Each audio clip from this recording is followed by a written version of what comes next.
अभी हम जिस मूवी को एक्सप्लेन करने जा रहे हैं उस मूवी का नाम है द अदर लैम्प। तो मूवी की शुरुआत होती है और हम एक कल्ट को देखते हैं। इस कल्ट में ज्यादातर महिलाएं और लड़कियां ही थी। इस कल्ट में जितने भी लोग थे उनका बाहर की दुनिया से कोई भी लेना देना नहीं था, क्योंकि ये सारे जंगल और पहाड़ों के बीच में रहा करते थे। इस पूरे कल्ट में केवल एक आदमी था जिसका नाम शेफर्ड होता है। शेफर्ड यहाँ का लीडर था और ये यहाँ पर जो भी कहता था महिलाएं इसकी बात बिना कुछ सोचे समझे ही मान लेती है। इस कल्ट में जितने भी औरतें रेड ड्रेस में थी वो सारी शेफर्ड की वाइफ थी और जो लड़कियां ब्लू ड्रेस में होती हैं वो शेफर्ड की बेटियां थी। शेफर्ड की जितनी भी वाइफ थी ये सब शेफर्ड की बात बिना कुछ सोचे समझे ही मान लेती थी, क्योंकि इनका मानना था कि शेफर्ड ही इनका भगवान है। दरअसल ये सारी औरतें अपनी जिंदगी से हार मान गई थी, लेकिन जब ये शेफर्ड के पास आई तब से शेफर्ड ने उनकी पूरी जिंदगी ही बदल दी। और यही वजह थी कि ये सारी महिलाएं शेफर्ड की हर बात मानती थी। शेफर्ड की एक बेटी थी जिसका नाम सेला था, जो हमेशा अपनी मॉम के ही बारे में सोचती थी। शेफर्ड भी अपनी बेटी सेला को पसंद करता था, क्योंकि सेला के पैदा होते ही उसकी मॉम की डेथ हो गई थी। सेला हमेशा शेफर्ड से अपनी मॉम के बारे में पूछती है, लेकिन शेफर्ड हमेशा ही सेला की इस बात को इग्नोर कर देता है। शेफर्ड ने यहाँ पर कई सारे रूल बनाए थे, जिसकी वजह से अगर यहाँ पर कोई बीमार होता तो शेफर्ड उसे हॉस्पिटल ना ले जाकर उसका जंगल में ही इलाज करवाता। और अगर किसी भी महिला को यहाँ पीरियड चालू होता तो शेफर्ड उन्हें कुछ दिनों तक ग्रुप से बाहर रखता, क्योंकि शेफर्ड का मानना था कि पीरियड के समय महिलाएं नापक हो जाती हैं। इस ग्रुप में 2 और महिलाएं थी जिन्हें शेफर्ड के ग्रुप से बाहर रखा था, क्योंकि इनमें से एक औरत हमेशा ही बीमार रहती थी और दूसरी औरत शेफर्ड के नियमों का पालन नहीं करती थी। जो औरत शेफर्ड के नियमों का पालन नहीं करती थी उस औरत का नाम सारा था। शेफर्ड ने इन दोनों को अपने से थोड़ा दूर एक कैबिन में रखा था। इस गिल्ड में जितने भी लोग थे वो इनसे बात करना नहीं चाहते थे, क्योंकि उन्हें लग रहा था कि ये दोनों औरतें नापक है। एक दिन सेला जब अपनी बकरियां चराने गई थी तब सेला को यहाँ पहली बार पीरियड आता है। सेला इस चीज को समझ नहीं पाती और ये यहाँ चिल्लाती है। सेला यहाँ घबरा कर एक बकरी भी मार देती है। शाम को सेला जब घर आती है तब ये अपनी पीरियड के बारे में किसी को कुछ नहीं बताती, क्योंकि सेला जानती थी कि अगर इसके पीरियड के बारे में किसी को भी पता चला तो इसे इस ग्रुप से निकालकर सारा के पास रहने के लिए भेज दिया जाएगा। शेफर्ड जब सेला से उस मरी हुई बकरी के बारे में पूछता है तब सेला यहाँ झूठ बोलती है और कहती है कि उस बकरी को कोई जंगली कुत्ते ने मारा है। शेफर्ड को सेला की बातों पर यकीन था और ये इसे कुछ भी नहीं कहता। रात में 2 ऑफिसर शेफर्ड के पास आते हैं। ऑफिसर शेफर्ड से कहते हैं कि अभी इलेक्शन का टाइम चल रहा है, इसलिए तुम जल्दी से अपने ग्रुप को लेकर यहाँ से चले जाओ, नहीं तो इलेक्शन खत्म होने के बाद तुम्हें तुम्हारे ग्रुप के साथ अरेस्ट कर लेंगे, क्योंकि ये सीधा मोदी जी का आदेश है। अगली सुबह शेफर्ड अपनी वाइफ और बेटियों से कहता है कि अब हमें यहाँ से जाना होगा, क्योंकि अभी मोदी की सरकार फिर से बनने वाली है और मोदी जी नहीं चाहते कि हम इस जंगल में रहे। शेफर्ड की बात सुनकर उसकी वाइफ और बेटियां अपना अपना सामान लेकर शेफर्ड के साथ झारखंड की तरफ निकल जाती हैं, क्योंकि शेफर्ड अब झारखंड के जंगल में अपना ठिकाना बनाने वाला था। सारी औरतें काफी खुश थी, लेकिन सेला अपने ही सोच में डूबी थी। सेला ने अपने पीरियड के बारे में किसी को भी नहीं बताया। ये लोग पूरा दिन चलते और रात होने पर ये टेंट लगाकर आराम करते हैं। रात में सोते समय सेला को डरावने सपने आते हैं। सपने में सेला शेफर्ड को देखती है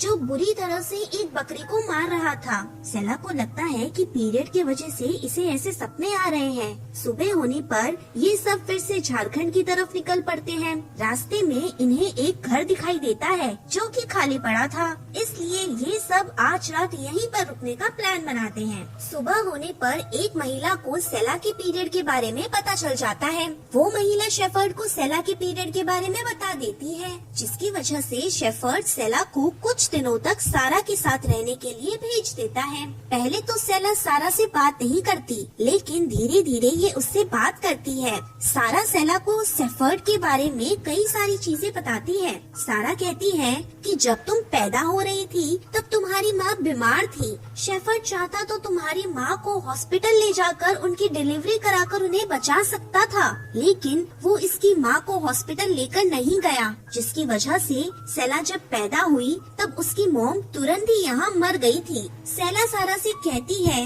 कि शेफर्ड ने तुम्हें अपने ग्रुप से अलग रखा है, तो तुम यहाँ से भाग क्यों नहीं जाती? सारा कहती है कि मेरे पास खोने के लिए कुछ भी नहीं है, इसलिए मैं जब तक यहाँ जिंदा हूँ तब तक मुझे यहीं पर रहना पड़ेगा। सारा शेफर्ड के बारे में कई सारी चीजें जानती थी, इसलिए शेफर्ड ने इसे अपने ग्रुप से अलग रखा था ताकि सारा किसी को शेफर्ड के खिलाफ भड़का ना सके। सारा की बात सुनकर सेला को भी शेफर्ड से नफरत होने लगी थी। सेला चाहकर भी सबको शेफर्ड की सच्चाई नहीं बता सकती थी, क्योंकि ये जानती थी कि कोई भी इसकी बात पर यकीन नहीं करेगा। अगले दिन ये सब जब जा रहे थे तब रास्ते में एंजेल को पेन होने लगता है, क्योंकि एंजेल प्रेग्नेंट थी और इसकी डिलीवरी का टाइम भी आ गया था। एंजेल यहाँ पर काफी रोती चिल्लाती है। इस जगह पर मदद के लिए ना तो कोई हॉस्पिटल था और ना ही किसी का घर। अब ना चाहकर भी एंजेल के यहाँ डिलीवरी करवाई जाती है। एंजेल को यहाँ एक लड़का पैदा होता है, लेकिन डिलीवरी होने के बाद एंजेल की डेथ हो जाती है। एंजेल की डेथ से शेफर्ड को कुछ भी फर्क नहीं पड़ता। शेफर्ड एंजेल की डेड बॉडी यहीं पर जलाकर यहाँ से आगे जाने के लिए तैयार होता है, लेकिन सारा यहाँ आकर शेफर्ड पर काफी गुस्सा होती है। सारा एंजेल की मौत का जिम्मेदार शेफर्ड को ही मानती है। सारा एंजेल के बच्चे को लेकर हमेशा के लिए शेफर्ड के कल्ट से दूर चली जाती है,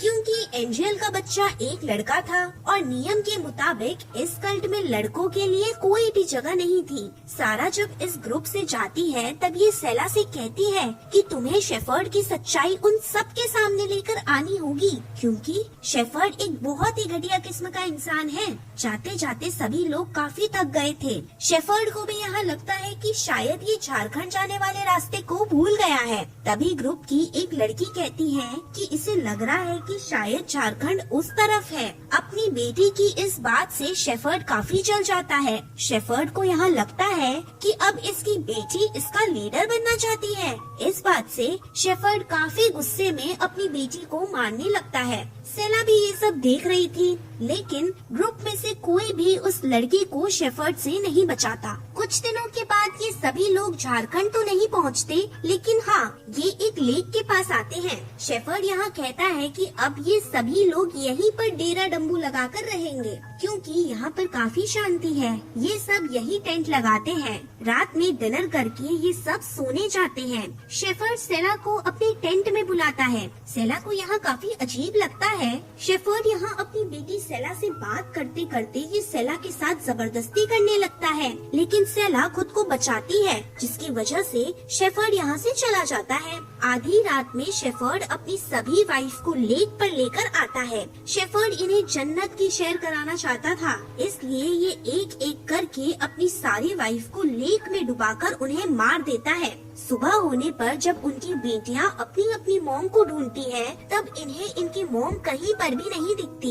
ये देखकर ये सब काफी डर जाती हैं। ये सब डर कर शेफर्ड के पास आती है, जो कि अभी भी लेक के पास ही था।